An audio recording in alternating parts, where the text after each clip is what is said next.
நாளுடைய சிந்தனைக்காக பிலிப்பியர்கள் நிருபம் 1ஆம் அதிகாரம் 12வது வசனம். Philippians chapter 1 verse 12. சகோதரரே,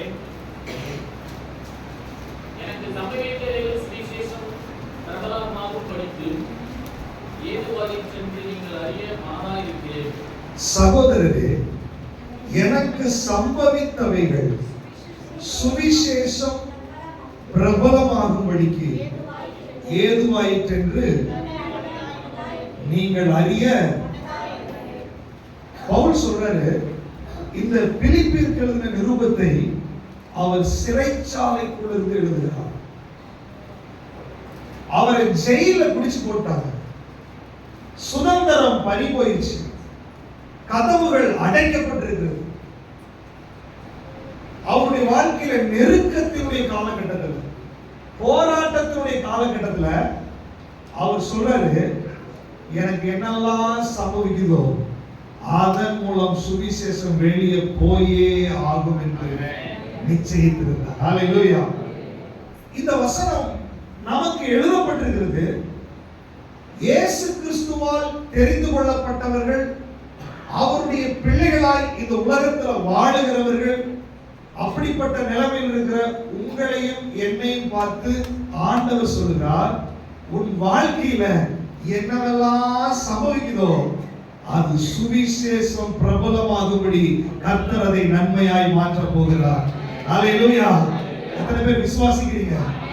பல நேரங்கள்ல சிறைச்சாலையின் அனுபவங்கள், வேதனையின் அனுபவங்கள், தோல்வியின் அனுபவங்கள், துக்கங்களின் அனுபவங்கள், இழப்புகள், அவமானங்கள், நஷ்டங்கள், பாடுகள், என்னவெல்லாம் நீங்க அனுபவிக்கலாம். ஏன் எனக்கு இப்படி எல்லாம் நடக்குது? ஏன் இந்த வழிகளெல்லாம் கடந்து போகிறேன்? எதற்காக எனக்கு மட்டும் எதற்கு என்று சொல்லி ரட்சிக்கப்பட்ட ஒரு விசுவாசி உங்களுக்குள்ள அப்படி ஒரு கேள்வி இருக்கும் என்றால், இன்னைக்கு ஆவியானவர் உங்களை பார்த்து சொல்றாரு, உனக்கு என்ன சம்பவித்தாலும் அதன் மூலம் என்னுடைய சுவிசேஷம் பிரபல்யமாகும் என்று ஆண்டவர் சொல்லுகிறார். ஹல்லேலூயா. உங்க மேல அழைப்பு இருக்கிறதுனால, தரிசனம் இருக்கிறதுனால, தேவ திட்டம் இருக்கிறதுனால உன்னுடைய உயர்விலும் சுவிசேஷம் வெளிப்படும், உன்னுடைய தாழ்விலும் சுவிசேஷம் வெளிப்படும், உன்னுடைய விடுதலையிலும் சுவிசேஷம் வெளிப்படும், உன்னுடைய சிறைச்சாலை அனுபவத்திலும் சுவிசேஷம் வெளிப்படும். நீ ஆரோக்கியமா இருக்கும்போது சுவிசேஷம் வெளிப்படும், நீ வேதனைப்படும் போதும் சுவிசேஷம் வெளிப்படும். ஹல்லேலூயா. எத்தனை பேர் அதை விசுவாசிக்கிறீங்க? பல நேரங்களில ஆண்டவருக்காக நம்ம ஊழியம் செய்ய வேண்டும் என்று சொல்லி நம்ம விரும்புகிறோம். எப்ப அதை செய்வதற்கு நம்ம உற்சாகப்பட தெரியுமா? நமக்கு எல்லாம் சாதகமா இருக்கும்போது, நம்ம விடுதலையோடு இருக்கும்போது, நம்ம சமாதானமா இருக்கும்போது ஒருவித உற்சாகம் வந்து ஆண்டவருக்காக எதையாவது செய்யணும். ஆனா ஆண்டவர் சொல்றாரு, உன்னுடைய வாழ்க்கையினுடைய எல்லா காலகட்டத்திலேயும் சுவிசேஷம் உன் மூலமாய் வெளிப்படுவதற்கு பரலோகம் சித்தமுள்ளதா இருக்கிறது. ஹல்லேலூயா. ஹல்லேலூயா. எத்தனை பேர் விசுவாசிக்கிறீங்க? அதுக்கு முன்பாக நீங்க ஒன்றை புரிந்து கொள்ள வேண்டும். இந்த உலகத்துல ரட்சிக்கப்பட்ட நம்மை ஏன் ஆண்டவர் இந்த உலகத்துல வைத்திருக்கிறார்? இயேசு கிறிஸ்து இந்த உலகத்தில் வந்தார். அவர் 3.5 வருஷம் ஊழியம் செய்தார். 33 வருஷம் வாழ்ந்தார். அவர் மரித்து அடக்கம் பண்ணப்பட்டு உயிர்த்தெழுந்து இன்றைக்கு ஆவியாய் இருக்கிறார். இயேசு கிறிஸ்து 3.5 வருடம் ஊழியம் செய்வதற்கு பதிலாக அவர் நினைத்திருந்தால் இன்னைக்கு 2025 வரைக்கும் கூட அவரால் வாழ்ந்திருக்க முடியும், ஊழியம் செய்திருக்க முடியும்.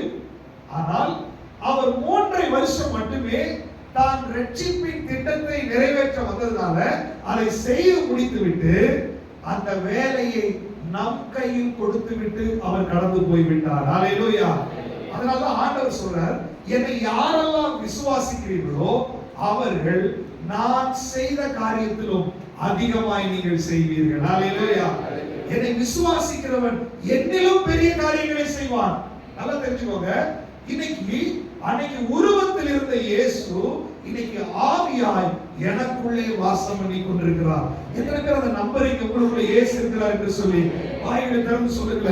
இயேசு கிறிஸ்து மகிமையின் நம்பிக்கையாய் எனக்குள் இருக்கிறார். மரணத்தை ஜெயித்தவர் இருக்கிறார். பிசாசை ஜெயித்தவர் எனக்குள் இருக்கிறார். 3.5 வருடம் ஊழியம் செய்தவர், ஊழியத்தில் அற்புத அடையாளங்களை செய்தவர், சிலுவையில் பிசாசை தோற்கடித்தவர் எனக்குள் இருக்கிறார். இயேசு எனக்குள் இருக்கிறார். உலகத்தில் இருப்பவனை விட எனக்குள் இருப்பவர் பெரியவர். என் பிரச்சனைகளை விட எனக்குள் இருப்பவர் பெரியவர். என்னை பலப்படுத்துகிற இந்த கிறிஸ்துவினாலே எல்லாவற்றையும் செய்ய எனக்கு பலன் உண்டு. நான் பலவீனன் அல்ல, நான் குறைவுள்ளவன் அல்ல. எனக்குள் நிறைவானவர் இருக்கிறார்.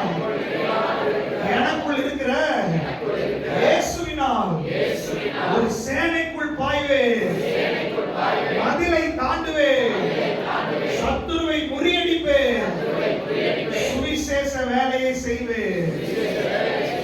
ஹல்லேலூயா. இதுதான் ஒரு ரட்சிக்கப்பட்ட தேவ பிள்ளையுடைய அனுபவமாய் இருக்க வேண்டும். ஆண்டவர் சொல்றாரு, உனக்குள்ள நான் இருக்கிறேன். என்னுடைய வல்லமை உனக்குள்ளிருந்து வெளிப்படும் போது அது சுவிசேஷமாய் மாற ஆரம்பித்து விடும். ஹல்லேலூயா. அப்ப பவுல் சொல்றாரு, வாழுகிறது நான் அல்ல, கிறிஸ்துவே என்னில் வாழுகிறார். அப்ப கிறிஸ்து அவருக்குள்ள வாழும்போது அவர் சொல்றாரு, டேய், கிறிஸ்து எனக்குள்ள இருக்கிறதுனால நீ என்னை சிறைச்சாலையில வேணாலும் போடு, சுவிசேஷம் பிரபல்யமாகும். என்னை நீ அரண்மனைக்கு கொண்டு போ, சுவிசேஷம் பிரபல்யமாகும். என்னை கல்லெடுத்து நீ அடி, சுவிசேஷம் பிரபல்யமாகும். என்னை நீ அவமானப்படுத்து, சுவிசேஷம் பிரபல்யமாகும். அப்ப பாருங்க, ஒரு ரட்சிக்கப்பட்ட தேவ பிள்ளை, இயேசுவோடு நெருங்கிய ஐக்கியத்தில் இருக்கிற தேவ பிள்ளை, அவங்க வாழ்க்கையில என்ன நடந்தாலும் கர்த்தருடைய மகிமை வெளியரங்கமாக ஆரம்பித்துவிடும். இன்னைக்கு ரட்சிக்கப்பட்ட தேவ பிள்ளைகள் நம்ம கிட்ட இருக்கிற ஒரு பிரச்சனை என்னன்னா, பல நேரங்களில நம்மை சுத்தி இருக்கிற பிரச்சனைகளின் மூலமாய் நாம் சோர்ந்து போகிறோம், நாம் தளர்ந்து போகிறோம், நம்முடைய உற்சாகம் கெட்டு போகிறது. ஆண்டவர் சொல்றாரு, உனக்குள்ள நான் இருப்பதனால பிசாசு உன்னை துக்கப்படுத்துவான், உன்னை வேதனைப்படுத்துவான். உனக்குள்ள அழைப்பு இருக்கிறதுனால அவமானங்கள் வரும், பாடுகள் வரும்.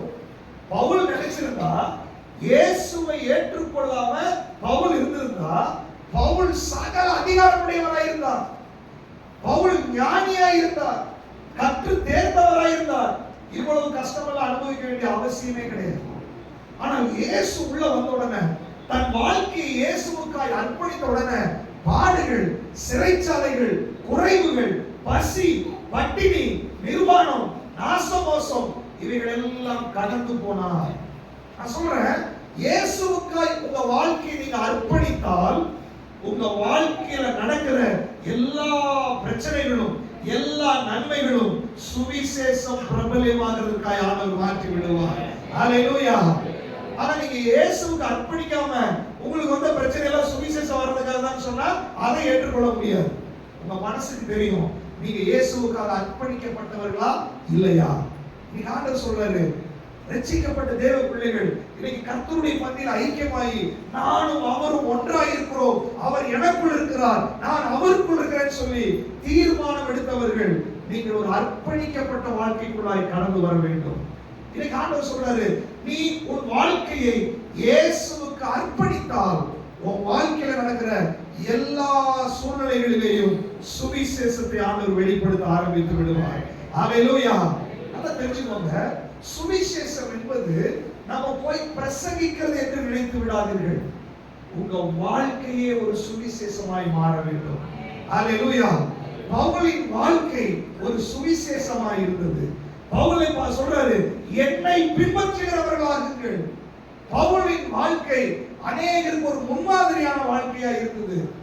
ஆண்டவர் சொல்றாரு, நீங்க போய் வாய் திறந்து ஒருத்தரை இயேசுவை ஏற்றுக்கொள்ளுன்னு சொல்ல வேண்டாம். உங்களுடைய அர்ப்பணிக்கப்பட்ட வாழ்க்கை சுவிசேஷமாய் மாற ஆரம்பித்து விடும். ஹல்லேலூயா.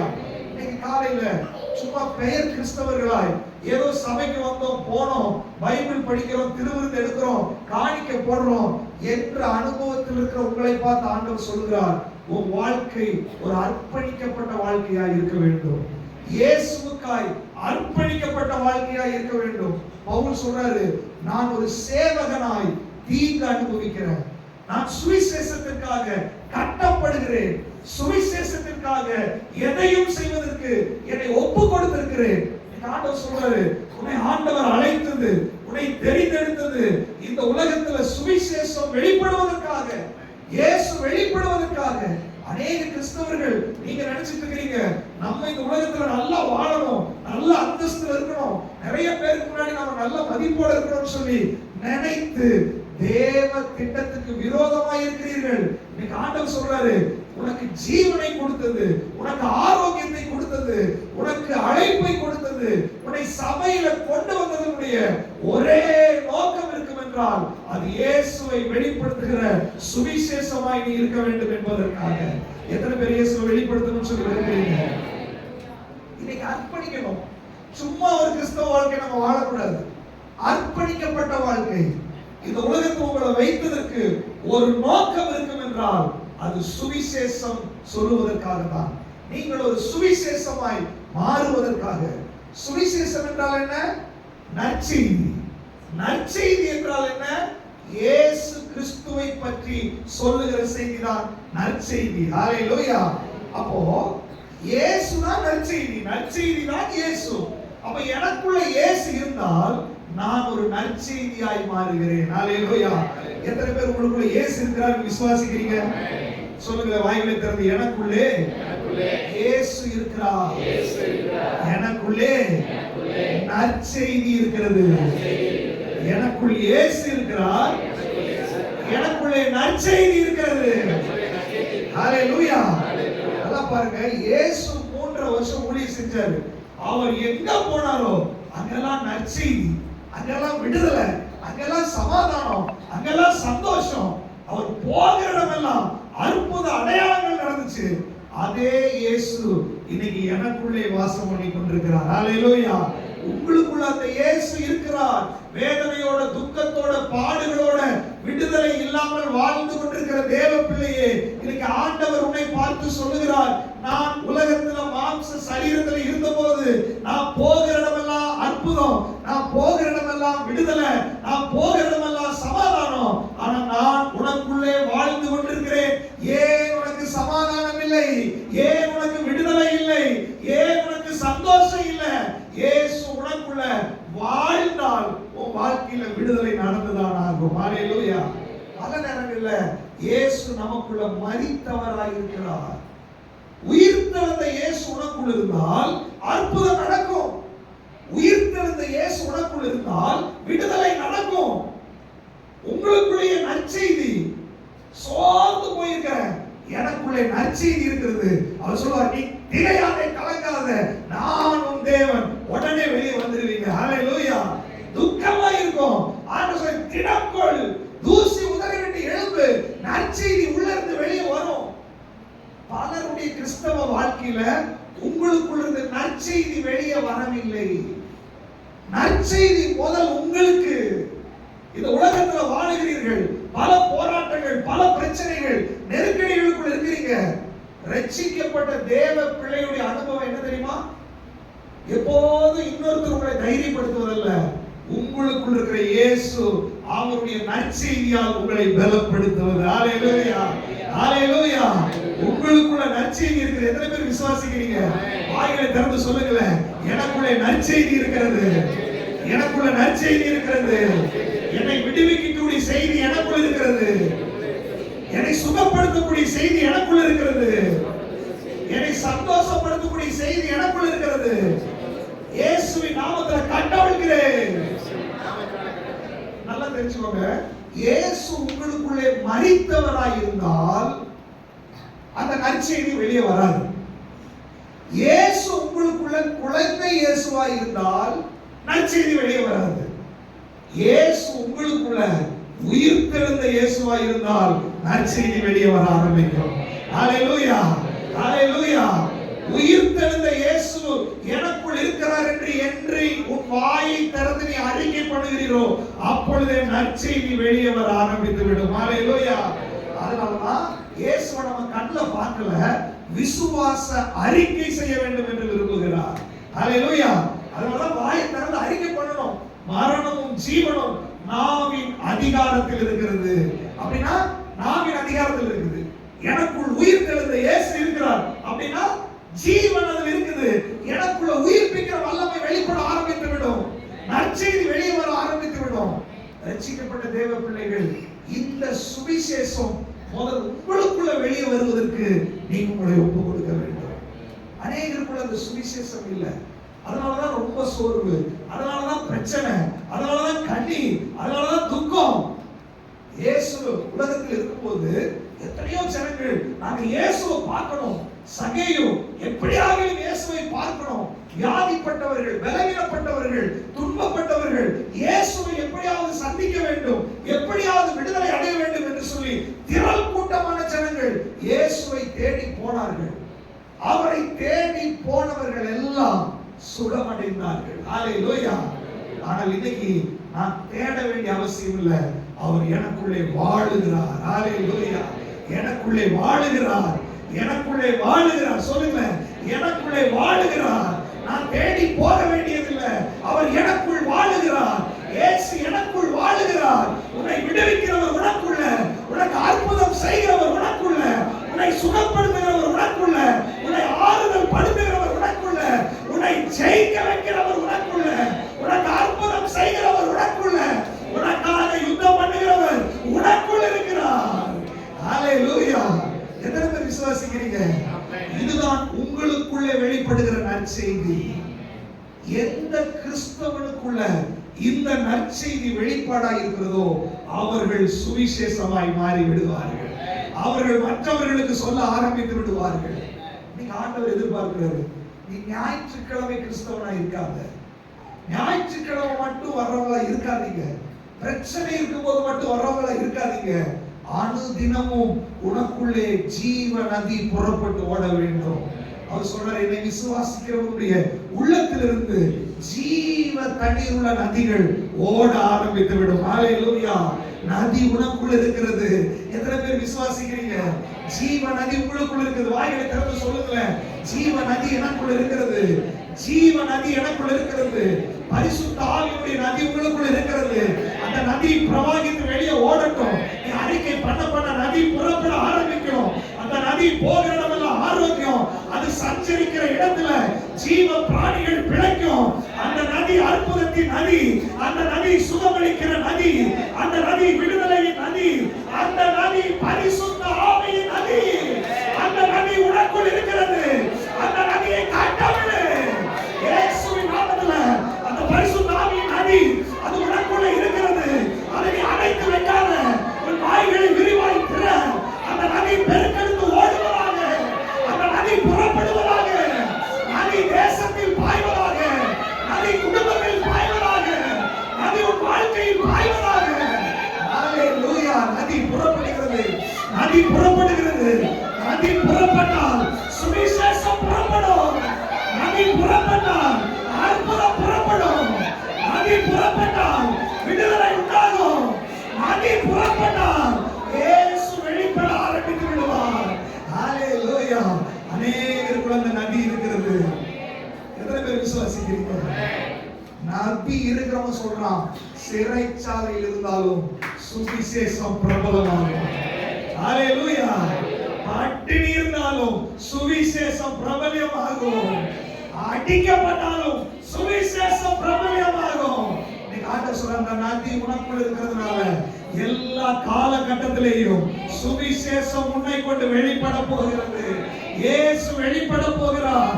உன் குடும்பத்துல இயேசு வெளிப்பட போகிறார். சமுதாயத்துல இயேசு வெளிப்பட போகிறார்.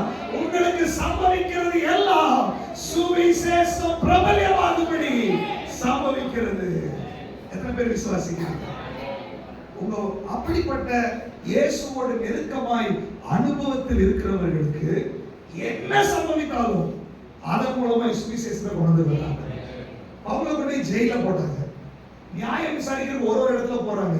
போகும்போதெல்லாம் ஆண்டவர் சொல்றார், பவுலே இதுதான் சான்ஸ், நீ சொல்லு சுவிசேஷத்தை, இதுதான் வாய்ப்பு, நீ சொல்லு சுவிசேஷத்தை. உங்க வாழ்க்கையில சொந்த பந்தங்கள் வீட்டுக்கு நீங்க போகலாம். திடீர்னு யாராவது உங்க வீட்டுக்கு வரலாம். ஒருவேளை நீங்க ஹாஸ்பிட்டல்ல போய் கூட படுக்கலாம். எல்லாம் சுவிசேஷத்திற்காக ஆண்டவர் அனுமதிக்கிறார். ஹalleluya. நீ ஹாஸ்பிடல்ல போய் படுத்தா பக்கத்து பெட்ல இருக்கிறவனை தொடுவார் ஆண்டவர். இல்லனா டாக்டரை தொடுவார் ஆண்டவர். டாக்டர் உனக்கு சிகிச்சை கொடுப்பான். உனக்கு இருக்கிற ஆவியானவர் அவருக்கு சிகிச்சை கொடுப்பார். ஹalleluya. நீ கவர்மெண்ட் ஆபீஸ்க்கு போனேனா அங்கே சுவிசேஷம் பிரபல்யமாகும். நீ ஸ்கூலுக்கு போனா சுவிசேஷம் பிரபல்யமாகணும். வேலைக்கு போனா சுவிசேஷம் வெளிப்படணும். நீங்க போகிற இடமெல்லாம் சுவிசேஷமாய் மாற வேண்டும் என்று தேவன் விரும்புகிறார். ஹalleluya. பவுல் சொல்றாரு, எனக்கு சம்பவிப்பவைகள் எல்லாம் சுவிசேஷம் பிரபல்யமாகும்படி சம்பவிக்கிறது. பாருங்க, இந்த உலகத்துல ஆண்டவர் நம்மை வைத்திருக்கிறது சுவிசேஷம் சொல்லும்படியாக. எத்தனை பேர் நான் சுவிசேஷம் சொல்ல போறேன்னு சொல்றீங்க? ஹalleluya. இதை 3 விதத்துல சுவிசேஷத்தை சொல்ல முடியும். சுவிசேஷத்தை 3 விதத்தில் வெளிப்படுத்த முடியும். அந்த 3 விதத்தை நம்ம படித்து ஜெபிக்க போகிறோம். வாசிக்கலாம். முதலாவதாக பிலிப்பியர் 1ஆம் அதிகாரம் 20ஆவது வசனம். நான் ஒன்றிலும் வெட்கப்பட்டு போகாமல் எப்பொழுதும் போல இப்பொழுதும் மிகுந்த தைரியத்தோடு ஜீவனாலாகிலும் சாவினாலாகிலும் கிறிஸ்து என் சரீரத்தினாலே மகிமைப்படுவார் என்று எனக்கு உண்டாயிருக்கிற வாஞ்சைக்கும் நம்பிக்கைக்கும் தக்கதாய் அப்படி சொல்லுவேன். தமிழ்ல கொஞ்சம் கஷ்டமான வார்த்தைகள் எல்லாம் போட்டு கன்ஃபியூஸான வார்த்தைகள் இருக்குது. இங்கிலீஷ்ல அதுல ஒரு வேர்ட் மட்டும் ரொம்ப தெளிவா சொல்லியிருக்கு. என்னன்னா, I trust that my life will bring honor to Christ. நான் விசுவாசிக்கிறேன். வாசிக்கலாமா இங்கிலீஷ்ல? I fully expect and hope that I will never be ashamed, but that I will continue to be bold for Christ as I have been in the past. And I trust that my life will bring honor to Christ. என்னுடைய வாழ்க்கை என் தேவனுக்கு கனத்தை கொண்டு வரும் என்று சொல்லி பவுல் சொல்லுகிறார். ஹalleluya. சுவிசேஷம் எப்படி சொல்ல முடியும்? நிறைய பேருக்கு ஊழியம் செய்யணும்னு ஆசை, ஊழியம் செய்யணும்னு வாஞ்சை. அந்த ஊழியம் முதலாவது எங்கிருந்து தொடங்க வேண்டும் என்று சொன்னால் என்னுடைய வாழ்க்கையில் அது தொடங்க வேண்டும். பவுல் சொல்றாரு, என்னுடைய வாழ்க்கை இயேசுவுக்கு கனம் உண்டாகிறதான வாழ்க்கையாய் நான் அர்ப்பணித்திருக்கிறேன். நீங்க வாழ்ற வாழ்க்கை இயேசுவுக்கு மகிமையை கொண்டு வருகிற வாழ்க்கையாய் இருக்க வேண்டும். தீமோத்தேயுவின் நிருபத்தில் நம்ம வாசிக்கிறோம், ஒரு வீட்டுல கனமுள்ள பாத்திரம் இருக்கிறது. 2 தீமோத்தேயு 2:21 வாசிக்க வேண்டாம். சில கனவீனமான பாத்திரம் இருக்கிறது. ஒருவன் இவைகளை விட்டு தன்னை சுத்திகரித்துக் கொண்டால் அவன் கனத்திற்குரிய பாத்திரமாய், எஜமான் பயன்படுத்துகிற பாத்திரமாய் மாறுவான். இந்த தீமோத்தேயுல சொல்றாரு, கனமுள்ள பாத்திரம், ஹானர் உள்ள பாத்திரம். இந்த வசனம் சொல்லுது, தேவனை நான் கனப்படுத்துவேன். சாமுவேல் புத்தகத்தில் ஆண்டவர் சொல்றாரு, என்னை கனம் பண்ணுகிறவர்களை நான் கனம் பண்ணுவேன். அப்போ என் வாழ்க்கை தேவனை கனப்படுத்துகிற வாழ்க்கையாக இருக்க வேண்டும். நல்லா தெரிஞ்சுக்கோங்க, ரட்சிக்கப்பட்டுட்டோம், ஞானஸ்நானம் எடுத்துட்டோம், அபிஷேகம் பண்ணப்பட்டோம், எப்படி வேணாலும் வாழலாம் நீங்க நினைக்காதீங்க. உங்க வாழ்க்கை இயேசுவை கனப்படுத்துகிற வாழ்க்கையாக இருக்க வேண்டும். அவரை கனவீனப்படுத்துகிற வாழ்க்கையா இருக்கக்கூடாது. நீங்க ஆண்டவர் கேட்கிறாரு, எத்தனை பேர் உங்க வாழ்க்கை மூலமாய் இயேசுவை கனப்படுத்தி இருக்கீங்க? எத்தனை பேர் உங்களுடைய நடவடிக்கைகள் மூலமாய் இயேசு மகிமைப்பட்டிருக்கிறார் என்று சொல்ல முடியும்? எத்தனை பேர் இயேசுவுக்கு மகிமை உண்டாகும்படி உங்க வாழ்க்கையை நீங்க மாற்றி இருக்கிறீர்கள்? ஆண்டவர் மிகுந்த வேதனையோடு சொல்லுகிறார், இயேசுவுக்கு கனம் உண்டாவதில்லை. உங்கள் நிமித்தம் தேவனுடைய நாமம் தூஷிக்கப்படுகிறது. தேவனுடைய நாமம் தூஷிக்கப்படுகிறபடி ரட்சிக்கப்பட்ட தேவ பிள்ளைகள் நம்ம வாழ்ந்து கொண்டிருக்கிறோம். இன்னைக்கு பவுல் நமக்கு ஒரு சவாலா இருக்கிறார். என் லைஃப், என் வாழ்க்கை இயேசுவுக்கு கனத்தை கொண்டு வருகிற வாழ்க்கையா இருக்க வேண்டும். ஒப்பு கொடுக்கிறார். எத்தனை பேர் நீங்க ஒப்பு கொடுக்குறீங்க? என் வாழ்க்கை இயேசுவுக்கு கனத்தை கொடுக்கிற வாழ்க்கையா இருக்கணும். நீங்க வாய்களை திறந்து சொல்லுங்க, ஆண்டவரே உம்மை கனப்படுத்துகிறபடி நான் வாழ்றதுக்கு என்னை ஒப்பு கொடுக்கிறேன். சொல்லுங்க, உங்களை கனப்படுத்துற மாதிரி நான் வாழ போறேன். ஆண்டவர் சொல்றாரு, என்னை கனம் பண்ணுகிறவர்களை ஏன் உனக்கு கனவீனம், ஏன் உனக்கு அவமானம், ஏன் உனக்கு துன்பம், ஏன் உனக்கு வேதனை, ஏன் உனக்கு பிரச்சனை? ஆண்டவர் சொல்றாரு, நீ என்னை கனப்படுத்தவில்லை, அதனால நீ கனவீனம் அடைகிறாய். ஆண்டவர் வந்து உங்களை கனவீனப்படுத்த மாட்டாரு. கனப்படுத்தலைன்னா ஆட்டோமேட்டிக்கா நீங்க கனம் அடைய மாட்டீர்கள். கிறிஸ்தவர்கள் ஆண்டவருக்கு கொடுக்க வேண்டிய இடத்தை, கொடுக்க வேண்டிய முக்கியத்துவத்தை, கொடுக்க வேண்டிய காரியங்களை நீங்க சரியாக இல்லாததுனால உங்க வாழ்க்கையில கனவீனம் அடைகிறீர்கள். ஒரே பார்முலா தான். ரட்சிக்கப்பட்டவர்கள், இயேசுவால் தெரிந்து கொள்ளப்பட்டவர்கள், என் வாழ்க்கை இயேசுவை கனப்படுத்தும்படி அதற்காக அர்ப்பணிக்கப்பட்ட வாழ்க்கை என்று என்றைக்கு தீர்மானம் எடுக்கிறாயோ அன்று முதல் பரலோகம் உன்னை கனப்படுத்த ஆரம்பிக்கும். பரலோகம் எப்படி கனப்படுத்தும்? யோசேப்பை பரலோகம் கனப்படுத்த வேண்டும் என்று தீர்மானித்த போது எகிப்தினுடைய ராஜா அந்த வேலையை செய்ய ஆரம்பித்தார். பரலோகம் உங்களை கனப்படுத்த வேண்டும் என்றால் இந்த உலகத்தில் உள்ள மக்கள் மூலமாய் ஆண்டவர் அதை செய்ய ஆரம்பித்து விடுவார். அல்லேலூயா.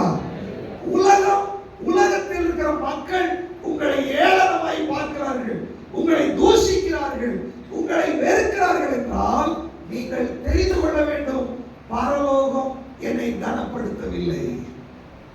ஏன் பரலோகம் என்னை கனப்படுத்தவில்லை? என் வாழ்க்கை என் இயேசுவுக்கு மகிமையை கொண்டு வரவில்லை.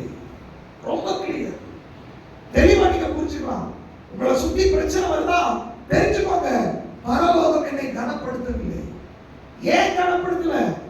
என் மூலமாய் இயேசுவுக்கு மகிமை வரவில்லை.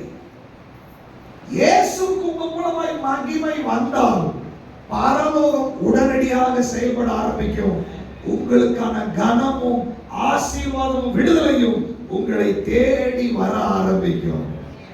பரலோகம் யோசேப்பை கனப்படுத்த வேண்டும் என்று தீர்மானித்தது. யோசேப்பு என்ன பண்ண தெரியுங்களா? பார்வோனுடைய அந்த அதிகாரியுடைய மந்திரியுடைய வீட்டில் இருக்கும்போது அந்த ஸ்திரீ பாவம் செய்வதற்காக தூண்டுகிறாள். இவன் சொல்றான், இல்ல என்னுடைய ஆண்டவருக்கு நான் பயப்படுறேன், நான் செய்ய முடியாது. ஒரு ஆண்டவர் இருக்கிறார், என்னது? பரலோகத்தை கனப்படுத்துகிறார், இயேசுவை கனப்படுத்துகிறார், தேவனுக்கு மகிமையை செலுத்துகிறார். அவனை அழைத்த தேவன் சந்தோஷப்படுகிறார். அவன் அந்த வார்த்தை சொன்ன உடனே சந்தோஷப்படுகிறார். அவர் சந்தோஷப்பட்ட உடனே பார்வோனுக்கு தூக்கம் வரல. உடனே சொப்பனம் அதற்கான சூழ்நிலையை உருவாக்குகிறார். சிறைச்சாலையில் இருந்து அவன் வெளியே வருகிறார். நீங்கள் தேவனுக்கு கனத்தை கொடுத்தால், மகிமையை கொடுத்தால், உங்க சிறைச்சாலை கதவு எப்படி திறக்கும் தெரியாது, திறந்தே ஆகும். ஹல்லேலூயா. நீ தேவனுக்கு மகிமையும் கனத்தையும் செலுத்தினால் உன் பிரச்சனை எப்படி மாறும் தெரியாது. அதை மாற வேண்டிய விதத்துல ஆண்டவர் மாற வைப்பார். இவன் சொப்பனத்தை மறந்துட்டான். ஒருத்தருக்கு சொன்னதை பானபாத்திரக்காரன் மறந்துட்டான். ஆனால் ஆண்டவரை கனப்படுத்தினவர்களுக்காக ஞாபகப்படுத்துகிற ஆண்டவராய் இருக்கிறார். ஹல்லேலூயா. யாரெல்லாம் மறந்தாலும், சில நேரத்துல எனக்கு உதவி செய்யறேன்னு சொன்னாங்க மறந்துட்டாங்க, எனக்கு அதை செய்யறேன்னு சொன்னாங்க மறந்துட்டாங்க. நீங்க கவலைப்படாதீங்க, நீ ஞாபகப்படுத்தாத, நீ பரலோகத்துக்கு மகிமையை கொண்டு வா. ஞாபகப்படுத்துகிறவர் தூக்கத்தை வரவிடாதபடி ஞாபகப்படுத்த ஆரம்பித்து விடுவார். ஹல்லேலூயா. விடுதலைகளும் ஆசீர்வாதங்களும் உங்களை தேடி வர ஆரம்பிக்கும். பார்வன் சொல்றான், சிங்காசனத்தில் மட்டும்தான் உனக்கு மேல, பாக்கி எல்லாமே நீ பார்த்துக்கொள். தேவனை கனப்படுத்துகிறவர்களை இந்த உலகம் கனப்படுத்த ஆரம்பிக்கும். ஹல்லேலூயா. ஹல்லேலூயா. தேவனை நீ கனப்படுத்தினால் இந்த சமுதாயம் உன்னை கனப்படுத்தும். தேவனை நீ கனப்படுத்தினால், நிறைய நேரத்தில் குடும்பத்துல என் மாமியார் என்னை மதிக்க மாட்டேங்கிறாங்க, நாத்தனார் மதிக்க மாட்டேங்கிறாங்க, கணவன் மதிக்க மாட்டேங்கிறான், மனைவி மதிக்க மாட்டேங்கிறா, இந்த புலம்பலுக்கு ஒரு முடிவை கொண்டு வா. ஆண்டவர் சொல்றாரு, நீ என்னை கனம் பண்ணு, நான் உன்னை கனம் பண்ணுவேன். நீ என்னை கனப்படுத்து, உனக்கான கனம் தேடி வரும். அது அவரோட வேலை. அவரோட வேலையை நீங்க செய்யாதீங்க. என்னதான் பணத்தை கொடுத்தாலும் பொருளை கொடுத்தாலும் கனம் தேடி வராது, அவமானம் தான் தேடி வரும். ஆனால் ஆண்டவர் சொல்றாரு, நீ என்னை கனப்படுத்தினால் உனக்கான கனம் உன்னை தேடி வரும். ஹல்லேலூயா, ஹல்லேலூயா. பவுல் சொல்றாரு, என் வாழ்க்கை, இந்த உலகத்தில் இருக்கிற என் வாழ்க்கை இயேசுவை கனப்படுத்துவதற்காக. ஹல்லேலூயா. எல்லாரும் வாய்களை திறந்து சொல்லலாமா? இந்த வாழ்க்கை, இந்த உலக வாழ்க்கை இயேசுவை கனப்படுத்துவதற்காக, அவரை மகிமைப்படுத்துவதற்காக, அவரை புகழுவதற்காக, அவரை சந்தோஷப்படுத்துவதற்காக. என் வாழ்க்கையில எந்த காரியமானாலும் என்னுடைய ஆண்டவரை கனவீனப்படுத்த நான் விடமாட்டேன். அவருக்கு பிரியமில்லாததை நான் செய்ய மாட்டேன். அவருக்கு வேண்டாததை நான் செய்ய துணிய மாட்டேன். இதுதான் காரணம். வாலிப பிள்ளைகள் எல்லாம் தெரிஞ்சுக்கணும், உங்களுக்கு செம்மையாய் தோன்றுகிற வழிகள் உண்டு. வாலிப பசங்க பிடிவாதம் பண்ணக்கூடாது பெற்றோர்கள் கிட்ட. உனக்கு நல்லதா தெரியுது, ஆனா பரலோகம் உன்னை கனம் பண்ணுமா? உன் தேவனுக்கு அது சரியா? கேளுங்க, ஆண்டவரே, நான் போகிற வழி, நான் தெரிந்து கொள்ளுகிற விஷயங்கள் உமக்கு மகிமையை கொண்டு வருமா? ஒரே ஒரு வாழ்க்கை தான், மிஸ் பண்ணிடாத. ஒரே ஒரு வாழ்க்கை தான். நீ இழந்து போனால் திரும்ப அந்த வாழ்க்கை உனக்கு கிடைக்காது. ஆண்டவர் யோசேப்புக்கு அந்த வாழ்க்கையை கொடுத்திருந்தார். யோசேப்பு வைராகியமா இருந்தான். எனக்கு ஒரே ஒரு வாழ்க்கை, என்ன சூழ்நிலை வந்தாலும் சரி, எகிப்து யாருக்குமே தெரியாது, இது மந்திரியுடைய வீடு யாருக்குமே தெரியாது, என்ன தப்பு பண்ணினாலும் வெளியே யாருக்குமே தெரியாது. அவன் நினைத்திருந்தால் செய்திருக்க முடியும். ஆனால் அவன் சொன்னான், என் தேவனை கனப்படுத்துவதற்காக இந்த காரியத்தை நான் வெறுக்கிறேன் என்று சொன்னான். உன் வாழ்க்கையில தேவனுக்கு கனத்தை கொண்டு வரும்படி ஏதாவது நீ தியாகம் பண்ணினால் யாருக்கும் இல்லாத கனம் உன்னை தேடி வர ஆரம்பித்து விடும். ஹல்லேலூயா. வாலிப பிள்ளைகளுக்கு ஒரே ஒரு சீக்கிரத்தை மட்டும் சொல்றேன். ஆண்டவருக்காக உங்களுக்கு ரொம்ப பிடிச்சதை நீங்க விட்டு கொடுத்து பாருங்க. யாருக்கும் கிடைக்காத கனமும் மரியாதையும் பரலோகம் உங்களுக்கு கொடுக்கும். ஹல்லேலூயா, ஹல்லேலூயா. உனக்கு ரொம்ப பிடிச்சிருக்கும், உன்னுடைய இதயத்துக்கு ரொம்ப இஷ்டமா இருக்கும். ஆனா என்னுடைய ஆண்டவருக்காக இதை நான் தூக்கி எறிகிறேன் என்று சொல்லி இன்றைக்கு ஒரு தீர்மானம் எடுத்தால் பரலோகம் உனக்காக கனத்தை கொண்டு வர ஆரம்பிக்கும். ஹல்லேலூயா. ஒரே வாழ்க்கை தான், மிஸ் பண்ணிடாதீங்க. ஒரே வாழ்க்கை தான். ஒருவேளை இன்னைக்கு பரலோகத்துக்கு கனத்தை கொண்டு வராம உங்க இஷ்டத்துக்கு நீங்க செஞ்சுட்டு இன்னொரு 5 வருடம் 10 வருடம் கழிச்சு, ஐயோ என் வாழ்க்கையில நான் இப்படி இருந்திருக்கலாமே, இப்படி கனத்தை கொண்டு வந்திருக்கலாமே சொல்லி நீ கண்ணீர் வடிக்க வேண்டிய அவசியம் இல்லை. இன்னைக்கு ஆவியானவர் உன்னோடு பேசிக் கொண்டிருக்கிறார். நீ கனத்துக்குரிய பாத்திரமாய் மாறு மகனே, நீ கனத்துக்குரிய பாத்திரமாய் மாறு. உன் வாழ்க்கை எனக்கு கனத்தை கொண்டு வரட்டும், உன் திருமணம் எனக்கு கனத்தை கொண்டு வரட்டும், உன் வேலை எனக்கு கனத்தை கொண்டு வரட்டும், உன் தொழில் எனக்கு கனத்தை கொண்டு வரட்டும், உன் குடும்பம் எனக்கு கனத்தை கொண்டு வரட்டும், நீ ட்ரெஸ் பண்றது எனக்கு கனத்தை கொண்டு வரட்டும், நீ பேசுறது எனக்கு கனத்தை கொண்டு வரட்டும். உன்னுடைய நாட்டை உடை பாவனை பரலோகத்தை கனப்படுத்துகிறதா இருக்கட்டும்.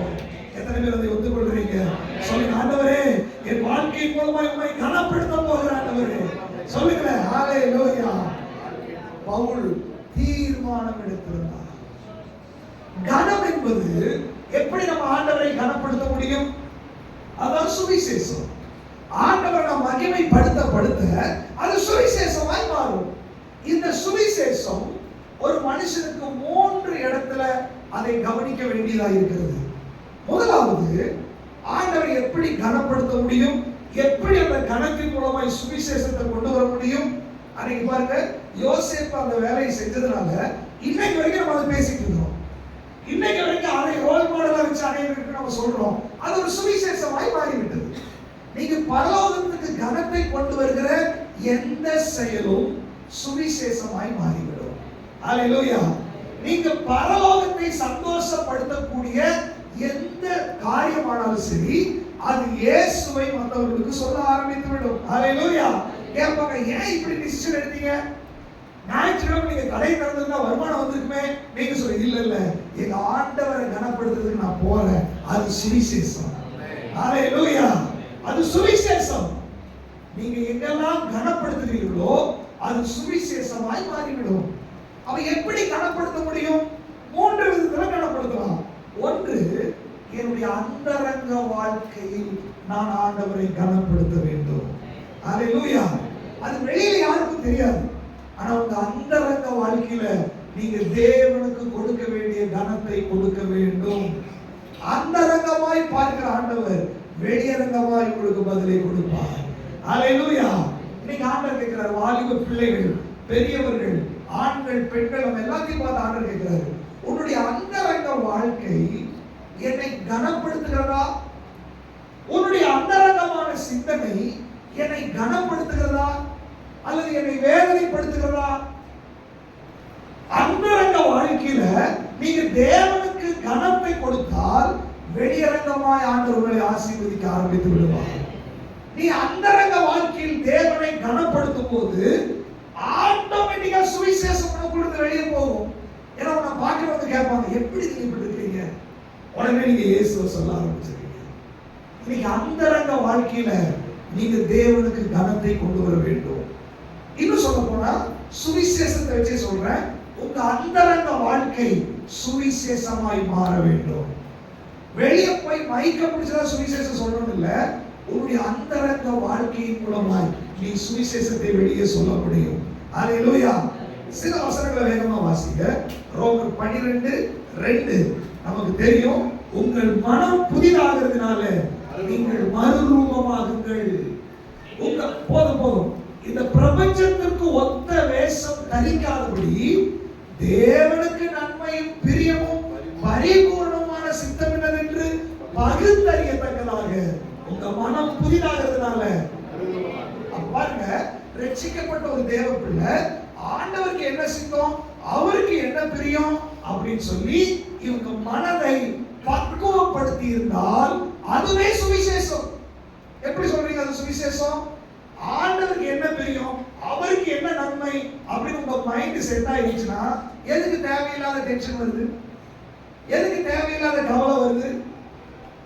உன்னுடைய சிந்தனை, உன்னுடைய மைண்ட் மறுரூபப்பட்டிருந்தால் அகத்தின் அழகு முகத்தில் தெரியும். ஒருவனுடைய பேச்சுல அவங்க மனம் மறுரூபமாயிருக்குதா இல்லையா என்று தெரியும். ஒருவருடைய நடவடிக்கையில அது தெரியும்.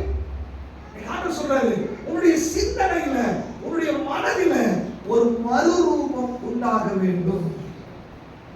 நீ சுவிசேஷம் சொல்றதுக்கு முயற்சி எடுக்காத, மனதை மறுரூபப்படுத்துவதற்கு முயற்சி எடு. நீ வேதத்தை வாசிக்க வாசிக்க உன் மைண்ட் மறுரூபமாகும், அதுவே சுவிசேஷமாய் மாறிவிடும்.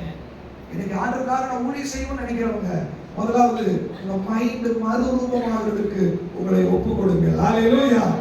இரண்டாவதாக 2 கொரிந்தியர் 7ஆம் அதிகாரம் 10வது வசனம் வேகமா வாசிக்கிறோம். 2 கொரிந்தியர் 7:10. தேவனுக்கு ஏற்ற துக்கம் பின்பு மனஸ்தாபப்படுகிறதற்கோ இடமில்லாமல் இரட்சிப்புக்கு எதுவான மனதிருக்குதலை உண்டாக்குகிறது. லௌகீக துக்கமோ மரணத்தை உண்டாக்குகிறது. தேவனுக்கு ஏற்ற துக்கம் லௌகீக துக்கம். தேவனுக்கு ஏற்ற துக்கம் உங்களுக்குள் இருந்தால் சுவிசேஷம் வெளிப்பட ஆரம்பிக்கும்.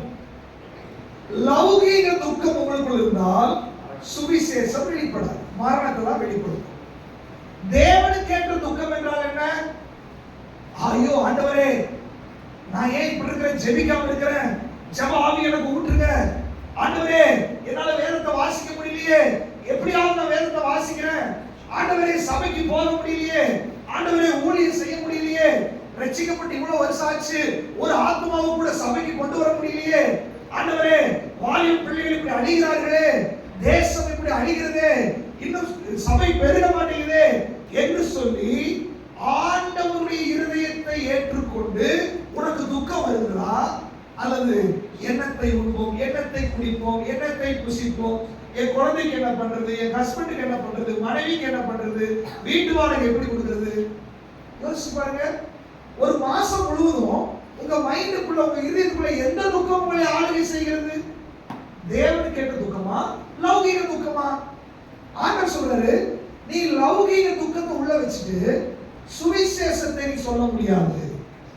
நீ தேவனுக்கு ஏற்ற துக்கம் உள்ளே கொண்டிருந்தால் ஆண்டவரே எனக்கு பரலோக ராஜ்யம் தான் முக்கியம், ஆத்தும அறுவடை தான் முக்கியம், சூழ்நிலைகள் என்ன வேணாலும் இருக்கட்டும் ஆண்டவரே, நான் ஊழியம் செய்யணும், ஜெபாவியை கொடுங்க, ஆத்தும பாரத்தை கொடுங்க. இதற்காக நீ அழுகிறவளாய் இருக்கணும். எத்தனை பேர் உங்க பிரச்சனைக்காக அழாம ஆத்தும பாரத்தில் அழுதுக்கிறீங்க? எத்தனை பேர் தேவராஜ்யம் பெருகிறதுக்காக பாரப்படுறீங்க? எத்தனை பேர் என் வீட்டுல சுவிசேஷம் அறிவிக்கப்படணும்னு பாரப்பட்டிருக்கீங்க? எத்தனை பேர் சபைக்காக பாரத்தோடு ஜெபம் பண்றீங்க? இந்த துக்கம் தான் சுவிசேஷத்தை வெளியே கொண்டு வரும். சும்மா குடும்ப பிரச்சனை அது இது எப்ப பாரு இந்த துக்கத்தில் இருந்தா சுவிசேஷம் உங்களை கொண்டு ஒரு நாள் நடக்காது. இன்னைக்கு தேவனுக்கு ஏற்ற துக்கம் உங்களுக்குள்ள உண்டாக வேண்டும். இது அந்தரங்கத்தில் நடக்குது, வெளியில தெரியாது. உன் அந்தரங்கம் சுவிசேஷமாய் மாறட்டும். உன்னுடைய உள்ளத்தில் இருக்கிற பாரங்களும் ஏக்கங்களும் அது இயேசுவாய் மாறட்டும். ஞானஸ்நானம் எடுக்கும் போது நான் செத்துட்டேன், நீங்க நான் வாழ்றீங்க. ஆனா துக்கப்படும் போது நான் வாழ்றேன், இயேசு செத்துட்டார். நீங்க சொல்றாரு அவர் உங்களுக்குள்ள இருந்தா ஏன் லௌகீக துக்கம் வருது? ஏன் உலக கவலை வருது? ஏன் வேதனைப்படுற? அந்த துக்கம் சந்தோஷமாய் மாறி பரலோகத்துக்கு ஏற்ற துக்கமாய் ஆத்தும பாரமாய் உனக்குள்ள கன்வெர்ட் ஆச்சுன்னா சுவிசேஷம் புறப்பட ஆரம்பித்து விட்டது என்று அர்த்தம். ஹalleluya. ஆண்டவரே தேவையில்லாத அந்த லௌகீக கவலைகள், குடும்பத்தை குறிச்ச கவலைகள், பிள்ளைகளை குறிச்ச கவலைகள், சரீரத்தை குறிச்ச கவலைகளை தூக்கி எறிய ஆண்டவரே உங்களுடைய பாரத்தை எனக்கு கொடுங்க ஆண்டவரே. எனக்கு ஆண்டவர் உங்களுக்கு அந்த பாரத்தை கொடுத்து உங்களை சுவிசேஷமாய் மாற்ற போகிறார். உங்க வாழ்க்கை தேவனுக்கு கனத்தை கொண்டு வரும். ஹalleluya. வாசிக்கிற எபேசியர் 4ஆம் அதிகாரம் 31ஆம் வசனம். சகலவிதமான கசப்பும் கோபமும் மூர்க்கமும் கூக்குரலும் தூஷணமும் மற்ற எந்த துர்க்குணமும் உங்களை விட்டு நீங்க கடவுது. சகலவிதமான கசப்பு, கோபம், மூர்க்கம், கூக்குரல், தூஷணம், இந்த துர்க்குணங்கள் உங்களுக்குள் இருந்தால் சுவிசேஷம் வெளிப்படாது. சுவிசேஷம் உங்களுக்குள் இருந்து வரணும்னா கோபம், மூர்க்கம், கூக்குரல், துக்கம் இதெல்லாம் சுவிசேஷத்தை தடை பண்ணும். ஊழியம் செய்யணும்னு ஆசை இருக்கு, ஆனா உங்களுக்குள்ள இந்த சுபாவங்கள், அது ஒரே பேர் கொடுத்துட்டாரு, துர்குணங்கள். ஆவியின் கனிகள் தான் வெளிப்பட வேண்டும். உனக்குள்ள துர்குணங்கள் இருந்துச்சுன்னா உன்னுடைய மனசுக்குள்ள இப்படிப்பட்ட பொறாமை, எரிச்சல், வஞ்சகம் இதெல்லாம் உள்ள இருந்தா நீங்க சுவிசேஷத்தை சொல்லுவதற்கு தகுதியை இழந்துவிட்டீர்கள் என்று அர்த்தம். ஆனால் இந்த குணங்கள் எல்லாம் உங்களை விட்டு மாறிச்சுன்னா சுவிசேஷம் உங்களுக்கு வெளிப்பட ஆரம்பித்து விடும். ஹalleluya. ஊழியம் செய்யணும்னு ஆசை, ஆனா இந்த குணங்கள் மாறணும். நீங்க பிரேயர் பண்ணணும். இந்த குணங்கள் இருந்து ஒரு விடுதலை அடைய வேண்டும் என்று நீங்க ஒப்பு கொடுக்க வேண்டும். இந்த குணம் மாறாம நீ ஊழியத்துல வர முடியாது, சுவிசேஷத்தை செய்ய முடியாது. ஹalleluya. எபேசியர் 6ஆம் அதிகாரம் 10ஆவது வசனம். கடைசியாக என் சகோதரரே, சகோதரரே, கர்த்தரிலும் அவருடைய சத்துவத்தின் வல்லமையிலும் நீங்கள் பலப்படுங்கள். பாருங்க, உள்ளான மனுஷனுக்குள்ள கர்த்தரிலும் அவருடைய சத்துவத்தின் வல்லமையில என்ன பண்ணுவாமா? எப்படி பலப்பட முடியும்? எப்படி பலப்பட முடியும்? வேதத்தை வாசிக்கும் போது அவருடைய வார்த்தைக்குள்ள ஆவி இருக்குது, ஜீவன் இருக்கு. நிறைய பேர் வேதத்தை வாசிக்கிறீங்க, அந்த வேதம் உங்க உள்ளான மனுஷனை பலப்படுத்தி இருக்குதா? பலப்படுத்தி இருக்குதா? சாப்பிடுறோம், சாப்பிடுற சாப்பாடு வயிற்றுக்கு போய் லூஸ் மோஷனா வெளியே போயிடுச்சுன்னு வச்சுக்கோங்களேன், அந்த சத்து உடம்புக்கு போகுமா? போகாது. அநேக வேதத்தை வாசிக்கிறது லூஸ் மோஷனா போயிடுச்சு, அது உடம்புக்கு போல, சத்து உண்டாகல. நீங்க வேதத்தை வாசிக்கிறீங்க, லூஸ் மோஷன் போயிடல. வேதத்தை வாசிக்கிறீங்க, லூஸ் மோஷன், டயரியா. நீங்க ஆண்டவர் சொல்றாரு, நீ வேதத்தை வாசித்தால் அது உன்னுடைய நாடி நரம்புகளுக்குள்ளாக, உன்னுடைய ஆவிக்குள்ளாக, உன் ஆத்மாவுக்குள்ள, உன் கணுக்களுக்குள்ள உன்னுடைய ஊனை உருவ புத்தக வல்லமையாய் வெளிப்பட வேண்டும். அப்பதான் சுவிசேஷம் கொடுத்து வெளிப்படாது. அப்பதான் கர்த்தரிலும் அவருடைய சத்துவத்தின் வல்லமையில நீ பலப்பட முடியும். சும்மா எதுக்கோ நீங்க வேதத்தை வாசிக்கிறதுனால ஒரு பிரயோஜனம் இல்லை. வேதத்தை நடுவே திருப்பி ஒரு சங்கீதத்தின் நீதிமொழிகளை வாசிக்கிறதுல ஒரு பிரயோஜனம் கிடையாது. கடமைக்காக வேதத்தை வாசிக்கிறதுல ஒரு பிரயோஜனம் கிடையாது. பாரத்தோட வாசிக்க வேண்டும். சத்தத்தை கேட்க வேண்டும் என்ற தாகத்தோடு நீ வாசிக்க வேண்டும். நீ வேதத்தை வாசித்தால் அவருடைய வல்லமை உனக்குள்ள வர ஆரம்பித்து விடும். கர்த்தரிலும் அவருடைய சத்துவத்தின் வல்லமையிலும் பலப்பட ஆரம்பித்து விடுவீர்கள். நீங்க பலப்பட்டீங்கன்னா அதுவே சுவிசேஷமாய் மாற ஆரம்பித்து விடும். ஹalleluya. மத்தவங்க கேட்பாங்க, எப்படி நீங்க மட்டும் இப்படி இருக்கீங்க? நீங்க சொல்லுவீங்க, நான் வேதத்தை வாசிக்கிறேன், இயேசு எனக்குள் கிரியை செய்கிறார், அதனால தான் இந்த பிரச்சனையை நான் ஜெயிக்கிறேன். அதுதான் சுவிசேஷம். ஹalleluya. மற்றபடி புறஜாதியார் உங்களை ஆறுதல் படுத்துற அளவுக்கு வச்சிருக்காரு. ரட்சிக்கப்படாதவர்கள் உங்களுக்கு ஆறுதல் சொல்வதற்கு அல்ல, நீங்க ஆறுதல் சொல்வதற்காக உங்களை வச்சிருக்காரு. அதுதான் சுவிசேஷம். அது எப்படி சுவிசேஷமா மாறும்? கர்த்தரிலும் அவருடைய சத்துவத்தின் வல்லமையிலும் எப்பொழுது நீ பலப்படுகிறாயோ அப்பொழுது நீ மற்றவர்களுக்கு சுவிசேஷமாய் மாறி விடுவாய். சோர்ந்து போகிறவர்களை திடப்படுத்த ஆரம்பித்து விடுவாய். பிசாசின் தந்திரங்களோடு எதிர்த்து நிற்க திராணி உள்ளவர்களாய் மாறி விடுவாய். அவருடைய சர்வாயுத வர்க்கம் தரித்து கொண்டவர்களாய் மாறி விடுவாய். ஆண்டவருக்கு ரொம்ப துக்கம். என்னுடைய சுவிசேஷத்தை அறிவிக்கிறதுக்கு ஆதி திருச்சபையில இப்படிப்பட்ட பவர்ஃபுல்லான தேவ பிள்ளைகள் எழுப்பி செயல்பட்டார்கள். ஆனால் கடைசி காலத்துல யார் அப்படிப்பட்ட பவர்ஃபுல்லான ஆயுதமாய் எனக்காக எழும்புவார்கள் என்று அவர் காத்து கொண்டிருக்கிறார். சகோதரனே, சகோதரியே, வாலிப பிள்ளையே, உன்னை படைத்த ஆண்டவர், உன்னை அழைத்த ஆண்டவர், உனக்கு அபிஷேகத்தை கொடுத்தவர், உனக்காக தேவ திட்டத்தை வைத்துக் கொண்டு நீ எப்பொழுது எழும்புவாய், எப்பொழுது நீ பலப்படுவாய், எப்பொழுது நீ எழும்பி பிரகாசிப்பாய் என்று உனக்காக காத்து கொண்டிருக்கிறார். நீ இன்னும் கவலைப்படுகிறதையும் துக்கப்படுகிறதையும் வேதனைப்படுகிறதையும் அடுத்தவர்கள் உன்னை தேற்றுவதற்கு நீ இடம் கொடுத்துக் கொண்டிருக்கிறாய். இன்னைக்கு நீ எழுப்பியே ஆக வேண்டும் என்று ஆண்டவர் உனக்கு ஆலோசனை சொல்லுகிறார். அவருடைய சத்துவத்தின் வல்லமையில பலப்பட்ட ஒரு கூட்டம் கடைசி கால எழுப்புவதற்காக எழும்ப போகிறது. அவர் என்ன பண்ணுவாங்க தெரியுமா? பிசாசின் தந்திரங்களோடு எதிர்த்து நிற்க திராணி உள்ளவர்களாய் சர்வாயுத வர்க்கம் தரித்துக் கொண்டு ஜெயிக்கிறவர்களாய் காணப்பட போகிறார்கள். ஆண்டவர் சொல்றாரு, உன்னை ஜெயிக்கிறதுக்காக நான் அழைச்சிருக்கிறேன். பலருக்கு புரியல. சொல்றாரு போல எப்போது வாசிக்கிறவன் எபேசியர் 6 இல்ல, அது உன்னை தைரியப்படுத்தி சத்துருவை முறியடிக்கிறதுக்கு உனக்காக எழுதப்பட்டது என்று எப்பொழுது நீ புரிந்து கொள்கிறாயோ அப்பொழுது சுவிசேஷம் உனக்குள்ள வெளிப்பட ஆரம்பிக்கும். இந்த வல்லமை உனக்குள்ள இருந்துச்சுன்னா நீ வீதி வீதியா போக வேண்டாம், வீதி உன்னை தேடி வர ஆரம்பிக்கும். பிசாசுகள் நடுங்க ஆரம்பித்து விடும், வல்லமை வெளிப்பட ஆரம்பித்து விடும். இன்னைக்கு அப்படிப்பட்ட ஒரு தலைமுறை தேவனுக்கு தேவை. ஹalleluya. அப்படி சத்துவத்தின் வல்லமையில உன்னுடைய அந்தரங்க வாழ்க்கையில நீ பலப்பட வேண்டும். வாசிக்கலாம் 1 தீமோத்தேயு 1ஆம் அதிகாரம் 18வது வசனம்.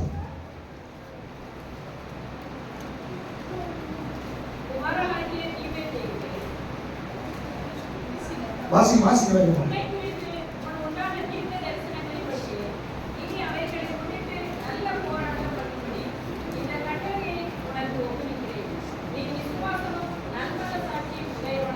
ஆண்டவர் சொல்றாரு, உன்னுடைய அந்தரங்க வாழ்க்கை எப்படி சுவிசேஷத்தை வெளிப்படுத்தும்? நீ விசுவாசமும் நல் மனசாட்சியும் உடையவனாயிரு.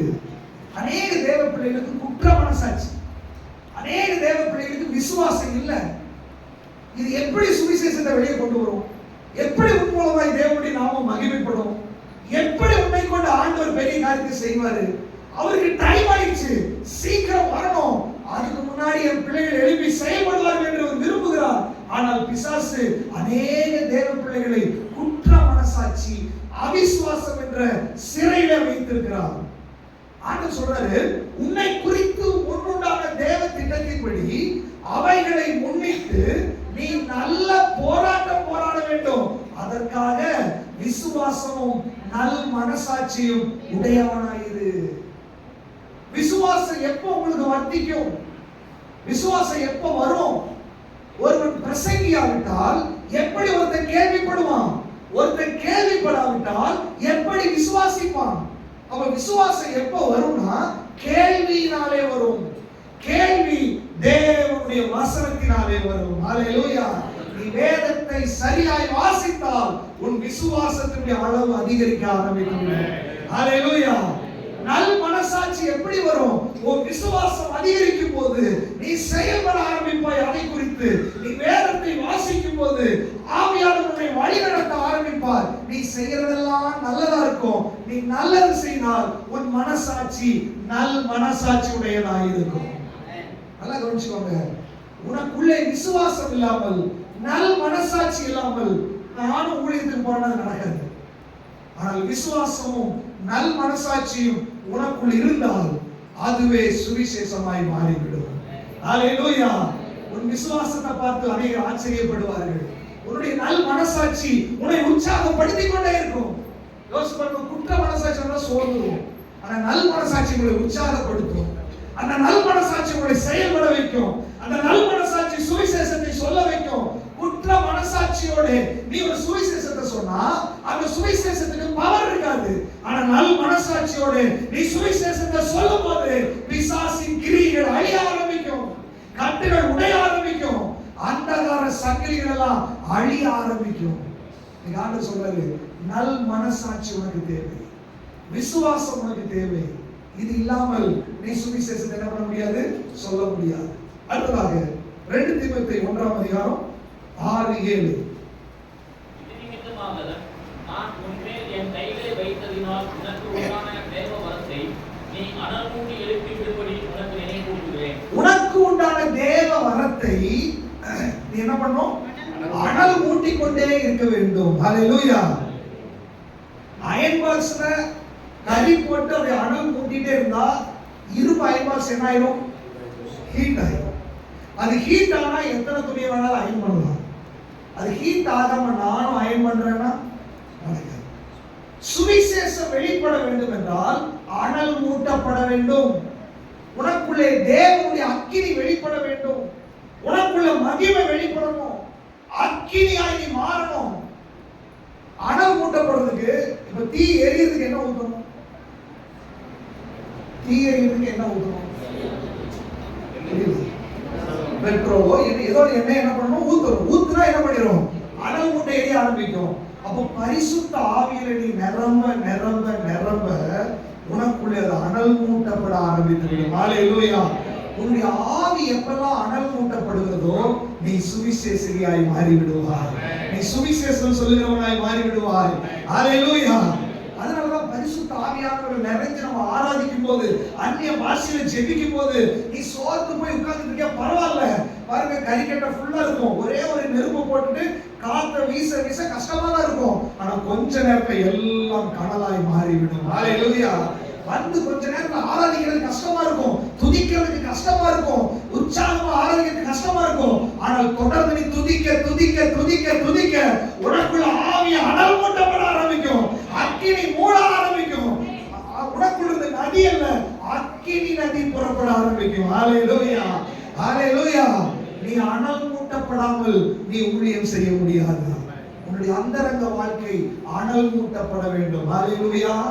பவுல் சொல்றாரு, என் வாழ்க்கை பரலோகத்தை இயேசுவை கனப்படுத்துகிற வாழ்க்கையாய் நான் ஒப்பு கொடுத்திருக்கிறேன். எப்படி கனப்படுத்துற வாழ்க்கை? அது சுவிசேஷத்தை வெளிப்படுத்துகிறதன் மூலமாய். எனக்கு சம்பவிக்கிறது எல்லாம் சுவிசேஷம் பிரபல்யமாகிறதுக்காக. அப்ப சுவிசேஷம் எப்படி பிரபல்யமாகும்? என்னுடைய அந்தரங்க வாழ்க்கையில் நான் அனல் மூட்டப்படும் போது, நான் அக்கினியாய் இருக்கும் போது சுவிசேஷம் எனக்குள்ள வெளிப்பட ஆரம்பிக்கும். எத்தனை பேருக்கு ஆசை உங்களுக்கு சுவிசேஷம் வெளிப்படணும்? அப்படியே கண்களை மூடி ஒரு நிமிஷம் ஆண்டவரை நோக்கி பார்க்க போகிறோம். பரிசுத்த ஆவியானவர் சொல்றாரு, இன்னைக்கு உனக்குள்ள இருக்கிற தேவ வரத்தை நீ அனல் மூட்டி எழுப்பு.